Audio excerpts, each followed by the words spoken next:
संभल मामले पर supreme court में अहम सुनवाई। सुप्रीम कोर्ट ने निचली अदालत की सुनवाई पर रोक लगा दी है। जनवरी के दूसरे हफ्ते में होगी मामले की सुनवाई। ये बड़ी खबर आप सुप्रीम कोर्ट से देख रहे हैं। संभल का यह मामला सुप्रीम कोर्ट की दहलीज तक पहुंचा था, जहां पर निचली अदालत के फैसले पर रोक लगाने की मांग की गई थी और सुप्रीम कोर्ट ने इस मांग को मान लिया है और साथ ही साथ अब इस पूरे मामले की सुप्रीम कोर्ट जनवरी के दूसरे हफ्ते में सुनवाई करेगा। और सुप्रीम कोर्ट ने यहां पर याचिकाकर्ता से निचली अदालत यानी कि हाई कोर्ट जाने के लिए कहा है और कहा है कि पहले आप हाई कोर्ट क्यों नहीं गए। और ये सुप्रीम कोर्ट ने कहा है प्रशासन से शांति व्यवस्था कायम वहां पर किया जाए, क्योंकि आज जुमे की नमाज भी है। तो एक तरफ देश की सर्वोच्च अदालत में इस मसले पर सुनवाई हुई और इस पर विष्णु शंकर जैन ने कहा कि ये हमारे लिए झटका नहीं है।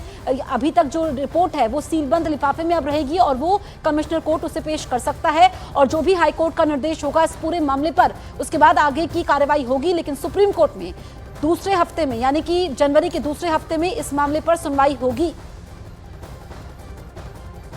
सुप्रीम कोर्ट के सामने याचिका दायर की गई थी।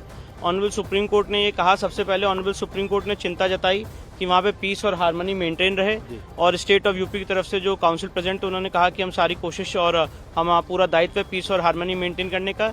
इसके बाद माननीय सुप्रीम कोर्ट ने जो मस्जिद कमेटी थी जिन्होंने एसएलपी दायर की थी उनको कहा कि आप इस ऑर्डर को हाई कोर्ट में चैलेंज कर सकते हैं और हाई कोर्ट में जाने का उनको एक लिबर्टी दी है।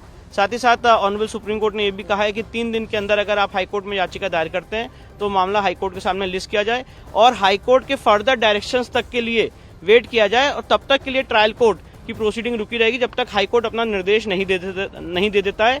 और ये मामला अभी ट्रायल कोर्ट में 8 जनवरी को लगा हुआ है। साथ ही साथ ऑनरेबल सुप्रीम कोर्ट ने यह भी निर्देश दिया है कि जो एडवोकेट कमिश्नर महोदय हैं वो अपनी रिपोर्ट सील कवर में दाखिल करें।